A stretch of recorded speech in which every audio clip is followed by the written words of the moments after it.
The webinar will start momentarily.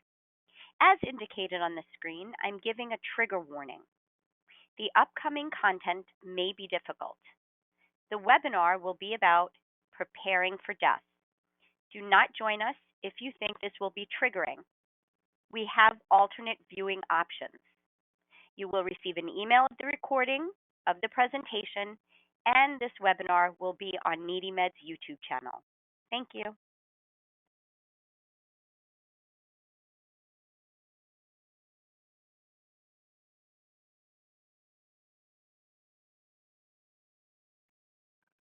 Hello, and thanks for joining me for today's webinar, Making a Plan for Passing On. I'm Carla, the Director of User Engagement at NeedyMeds. Before we begin, I'm going to offer a few tips so you can make the most out of the presentation. First of all, you can ask questions at any time by typing them into the questions section of your GoToWebinar control panel. Just know I will reserve answering questions until the end. If I don't get a chance to answer your question, I will follow up with you by email. I will provide the contact information for NeedyMeds and Plan for Passing On at the end. Also, this webinar is being recorded and will be posted on the NeedyMeds YouTube channel.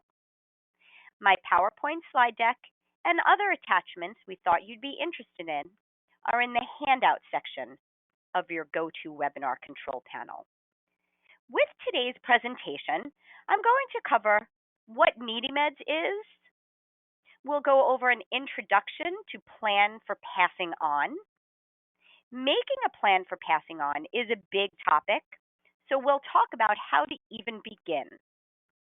Then we'll cover some basics, including estate planning, advanced care, easing your passing, resources for families, and finances. And finally, I'll make sure you know where you can find all the information we cover and offer steps to take after this webinar. A quick disclaimer, I am not an expert in the topic of planning for your death or the passing of loved ones.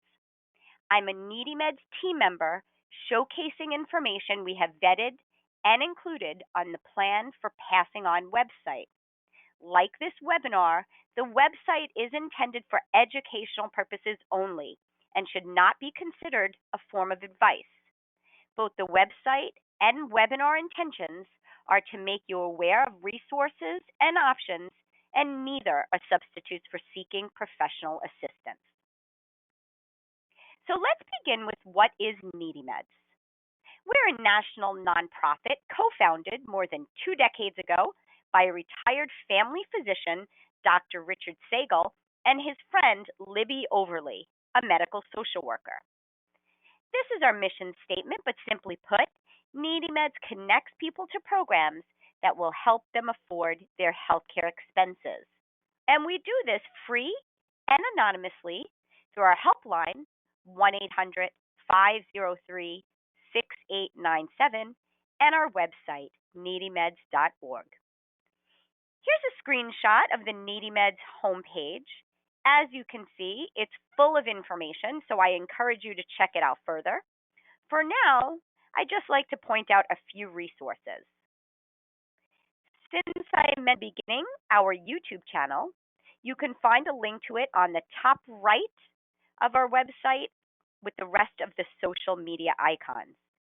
If you're looking for healthcare savings, check out the Healthcare Savings tab. Next to it, under that Education tab, you can find such things as upcoming webinars, our newsletter, and our brochures and pamphlets, for example. And in the center section, the first slider is what we call it, you will see is dedicated to Plan for Passing On. So what is Plan for Passing On? It's a NeedyMeds project and website designed to help you and your loved ones plan for death. Preparing for passing, as I said in the beginning, is a big topic, no doubt, but it's one you shouldn't have to master alone. So we've created planforpassingon.org, a one-stop destination that provides in-depth information about choices that experts agree should be considered when preparing for your death or done by loved ones after your death.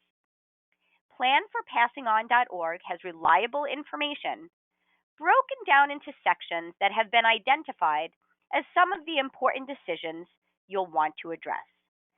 So, how do you even begin? Well, with the aptly titled Getting Started tab. Even the longest journey begins with a single step. You've heard that before. The same is true of planning for the end of your life.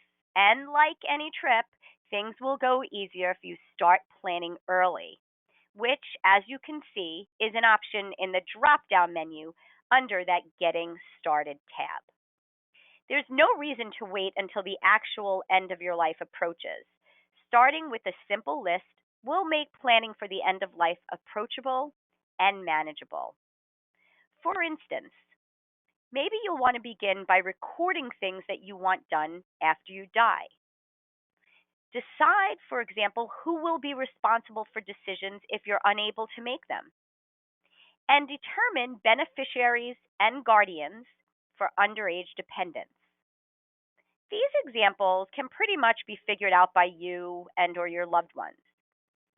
Other decisions you may consider include figuring out your estate, making investment choices regarding illness so money is available when needed, and anticipating future costs such as nursing facilities, home modifications, funeral and burial fees, and even ways to avoid unnecessary costs and care.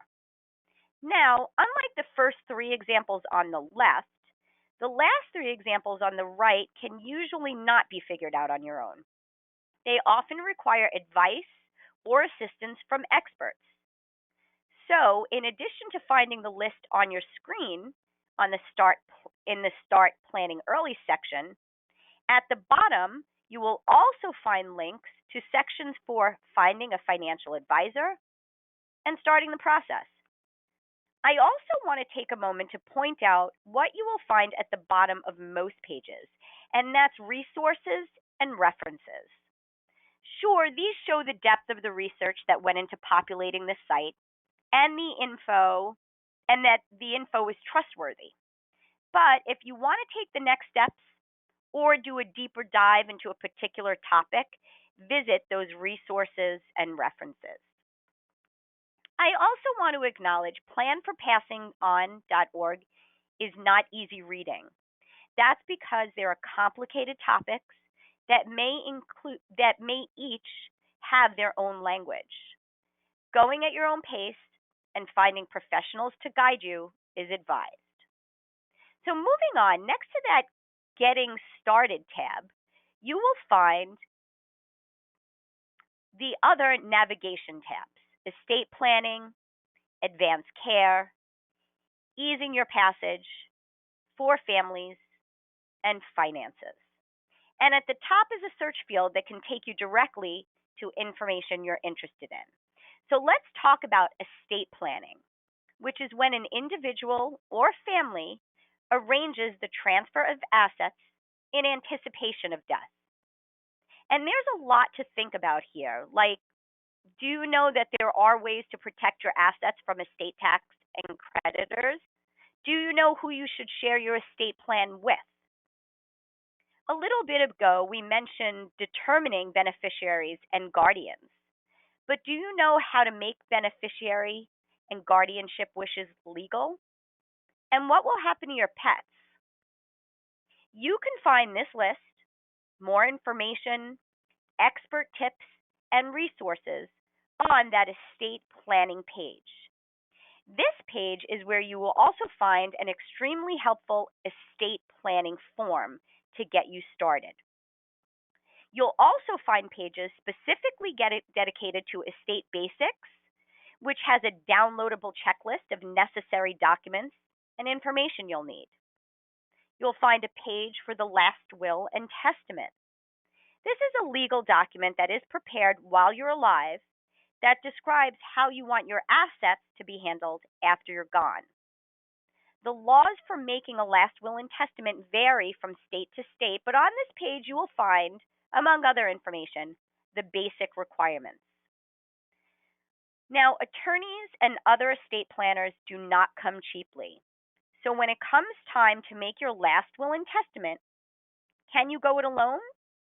Doing it yourself may be the fastest, easiest, and least expensive option, at least if your estate is simple. So, I just wanted to point out that on that last will and testament page, you will find the Doing It Yourself link. If your estate is simple, these resources are definitely worth investigating. So, getting back to that estate planning section, you will also find information about trusts, which is another way to leave your estate to your beneficiaries. You'll find a guide to understanding trusts and information on why you may want to consider one.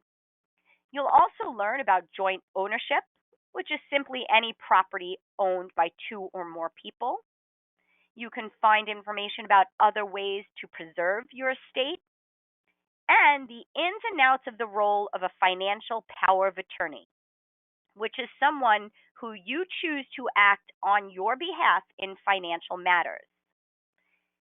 Next to that estate planning tab, you will find the advanced care tab. Advanced care planning is the process of planning for your current and future health care. It involves talking about your values, beliefs, and preferences with your loved ones and healthcare team. Explaining your wishes will help your loved ones make decisions about your care when you can't. Yet, that's easier said than done. So, the advanced care section will help you talk about death and dying. As far as actually talking about death and dying, 92 to 95% of folks say they're willing to talk about end of life issues, and 70% agree it's a good idea. But only about 30 to 32% report following through. Yet it's an important conversation to have, and some good opportunities to do so may present themselves at maybe when there is a significant life event, such as a marriage, birth of a child, death of a loved one, at a retirement, a birthday, an anniversary, or even a college graduation. You might be able to bring it up when making or changing your estate plan, or when a major illness requires you or a family member to move out of your home and into a retirement community, a nursing home, or other long term care setting. And maybe you wouldn't think so, but experts have suggested that you might even be able to broach the subject during holiday gatherings when family members are together and can have the conversation collectively. You'll also want to talk about this at the earliest signs of cognitive decline and really bring it up at if any other event encourages you, such as maybe you read an article about it or watched a movie. But once you've decided to talk about death and dying, how will you begin such a conversation? Well, on the Talk About Death and Dying page at the bottom, you will also find printable PDFs and checklists, tips for communicating with family and friends. You'll find information on how to bring it up with your healthcare team and how to engage legal professionals.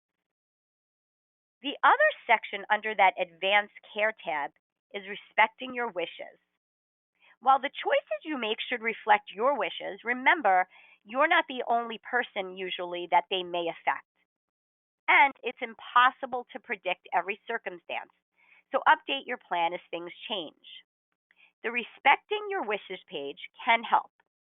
Here you'll find a checklist of documents you'll need, as well as pages dedicated to 4 big topics: advance directives, legal documents that answer the what if questions and are meant to guide family and healthcare professionals to care you would or would not prefer when you're unable to give consent. You'll find information on how to begin funeral and memorial planning.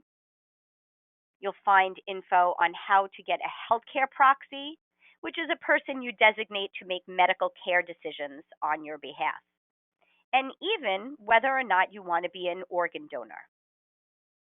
Now, I know that this is a lot of information, so remember, you can find all of this on the website. Up to this point, with the Getting Started, Estate Planning, and Advanced Care tab, we've been talking about making decisions that will be honored in the future. When done while you're well, these are hypothetical issues that often hold little emotion for you and your family. As you approach the end of your life, they become very real and emotional, and you may find that your priorities for care during the end of your life change. So turn to the Easing Your Passage section next to that Advanced Care tab, which offers guidance. Keep in mind, it's not uncommon for families to go deeply into debt paying for medical care for their dying relative, much of which may be unnecessary. In fact, a study found that 40% of families could not pay all the medical bills for end of life care, and funeral and burial costs only add to the burden. The good news is you can find help to plan in the Easing of Your Passing section, which also has sections dedicated to the unnecessary end of life care, a section for life and death decisions, basically when enough is enough and you no longer want to receive treatment. You'll find a section dedicated to hospice services, options for care for improving your quality of life by relieving pain when a cure is not likely. You can find emotional support during the end of life to help you deal with your feelings, and where to go or choosing the location for your end of life care. Although this page is chock full of great info, what I find particularly helpful is the comparing locations of care chart. This is especially important if you're 65 years or older, as that population has a 70% chance of needing some form of assistance with care. So let's shift the focus for a moment to caregivers by checking out the For Families section. This is where you can find pages dedicated to caring for a dying loved one, including providing physical comfort, emotional comfort, ways to care for yourself along the way, and some tips on making your tasks easier. You'll find information on dealing with grief and steps to take after your loved one has passed, broken down into more manageable steps, like what to do immediately, what to do within a few days, and what to do within a few weeks. There's even a page dedicated to what to do with unused meds. Each year in the United States, approximately 60,000 emergency department visits and 450,000 calls to poison centers are made after children under 6 years of age ingest medication without caregiver oversight. So, for safety reasons, you're going to want to make sure all meds are properly disposed of. And something a lot of people probably forget about but also needs to be handled: managing your loved one's digital affairs after their death. There is a ton of important information in digital form out there. So, this page can guide you through not only your loved one's digital files and information, but also how to make a digital announcement of your loved one's passing if that's something you're interested in. Finally, the last tab is dedicated entirely to handling finances. While it is important to save for the future, and many people prioritize passing assets along to their heirs, you'll still need money to pay for day to day expenses and emergencies, especially in retirement. On this page, you will find information about two common financial vehicles: annuities. Annuities are one of the ways to receive income when you're retired. It's an agreement in which you transfer property or assets to another person in return for regular payments to you. And you'll also find information about retirement accounts. These accounts contain money that you set aside to use once you're retired. What makes these accounts different from other investments is that the federal government allows them to grow tax-free.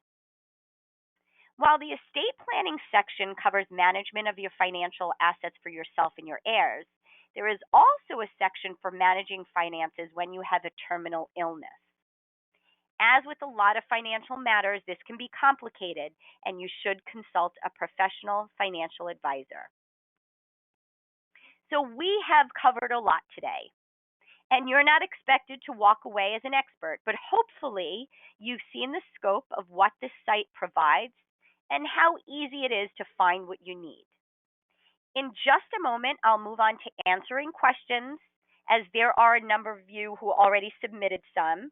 And again, if you do have questions, you can go ahead and type them into that questions section of your GoToWebinar control panel.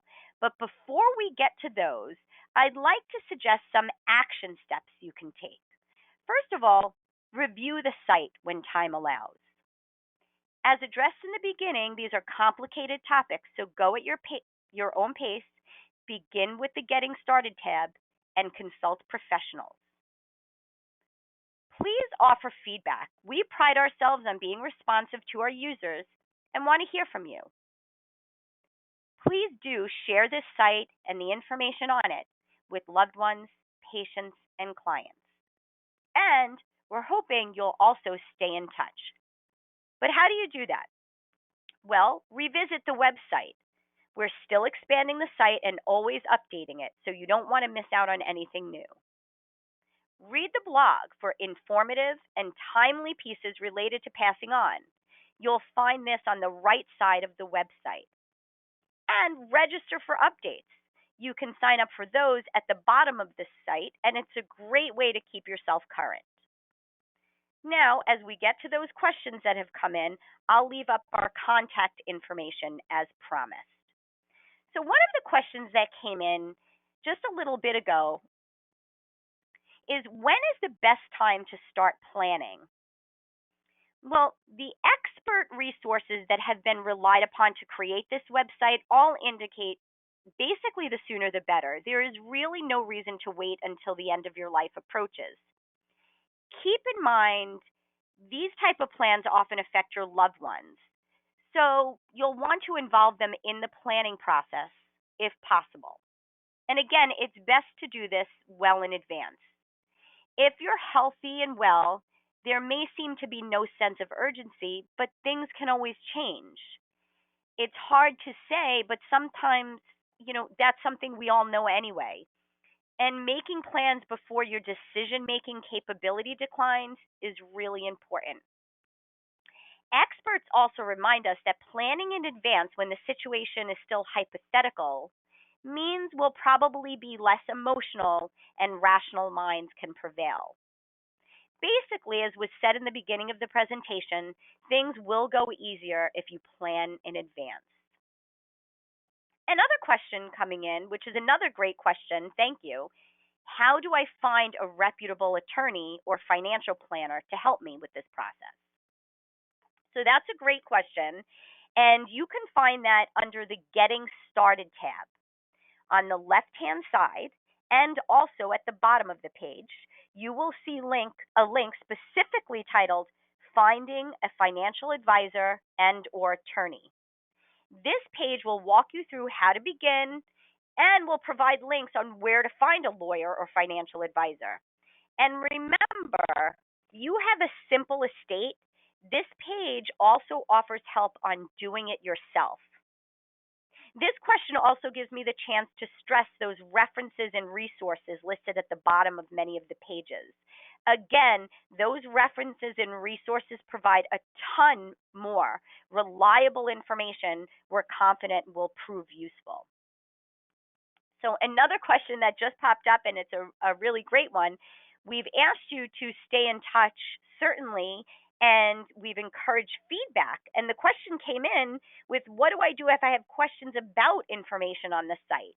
And there is a simple answer to this, which is just to send an email to info@p4po.org. Of course, that stands for info@planforpassingon.org, and you can see that email is up on your screen now.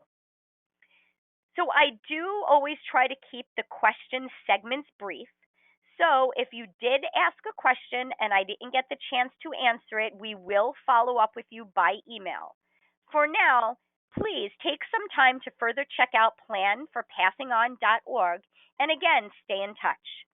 Thanks so much for your time and have a wonderful rest of the day.